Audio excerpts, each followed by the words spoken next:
Been quite a journey, kind of taking a 30,000 foot view of the New Testament. And we said there was different kind of breakdown of the New Testament. The first 5 books give us a historical context, life of Jesus, first 4 books, the kind of history of the movement called the church, the book of Acts in the 5th book. And then we look at the letters written by different people. Paul wrote some letters, Peter, James, John, Jude, some others.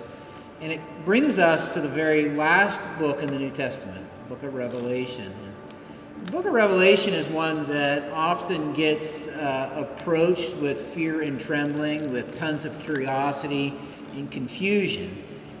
The truth is, there's parts of the book of Revelation that are like a letter or an epistle. You'll find in the book of Revelation letters to churches. There's part of Revelation that's kind of like a gospel. You'll find it's all about Jesus.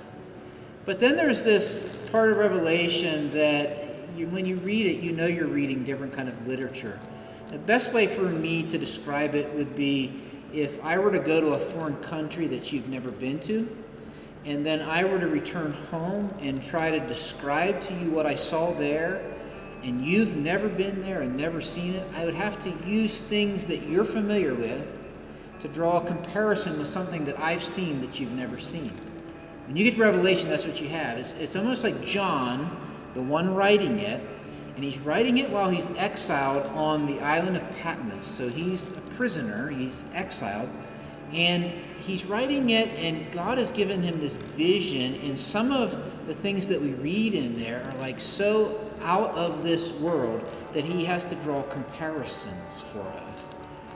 When we get there, there's some things that I want to kind of put into play in this kind of survey of the book of Revelation that I hope will help you as you read it. And some things that I hope will help you want to read it and keep you from avoiding reading it. First, I would say this.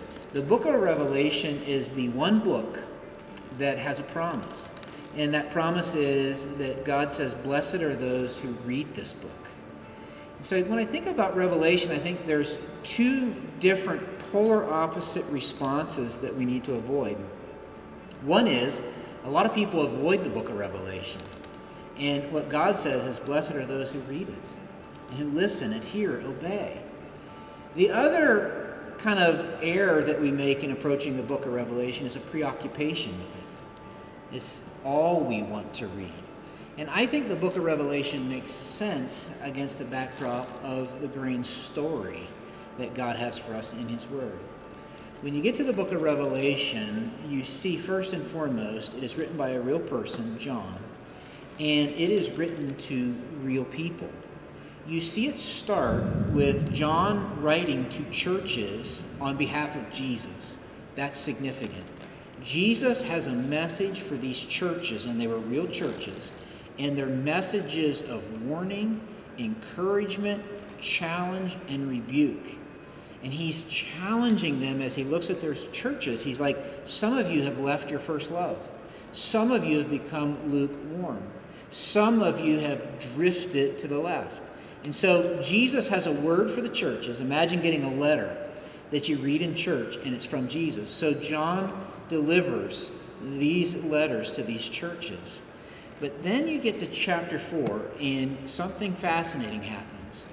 It's almost like God wants John to see something that will encourage these churches as they go through persecution. You see, Nero is kind of turning up the temperature of persecution at this time. I like to maybe think of it this way. When I was a little kid and I would walk through a crowd with my dad, and he would tell me we are going to go get some ice cream. And I might be walking through that crowd, and I was short and kind of chubby, and I couldn't see where we were going. I couldn't see how far we've come, and I couldn't see how far ahead the ice cream stand was. And so I would get discouraged. I'd get kind of lost in where we were going. My dad would do something. He'd just kind of lift me up and he'd throw me on his shoulders, right? And all of a sudden I had a perspective that I didn't have before. All of a sudden I could see, oh, I see, out there's the ice cream stand. That's where we're going. That's how far away it is.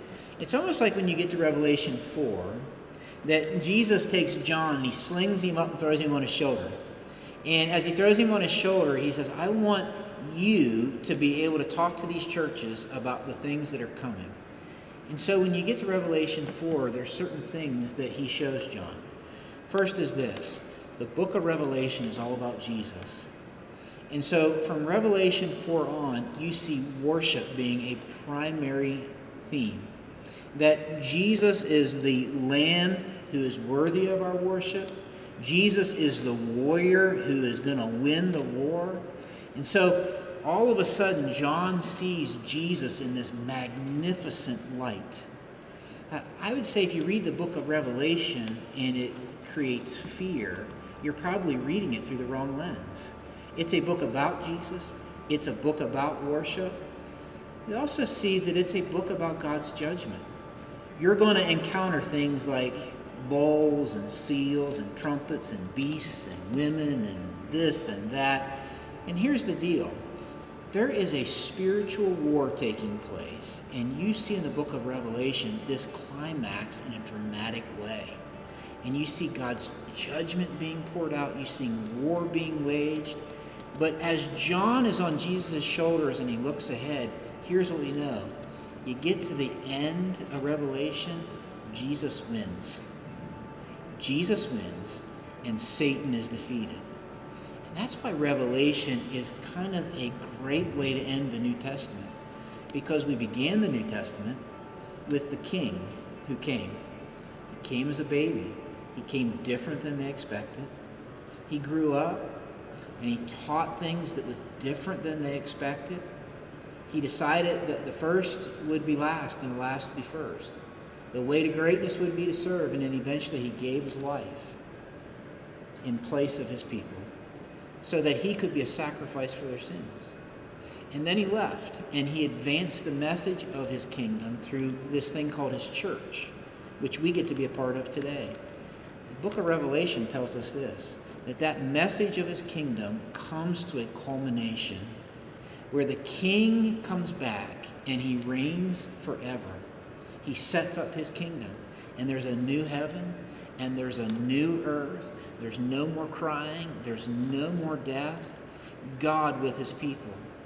What started God's story in a garden with two people, the Garden of Eden, ends with the king in his city with his people making all things new.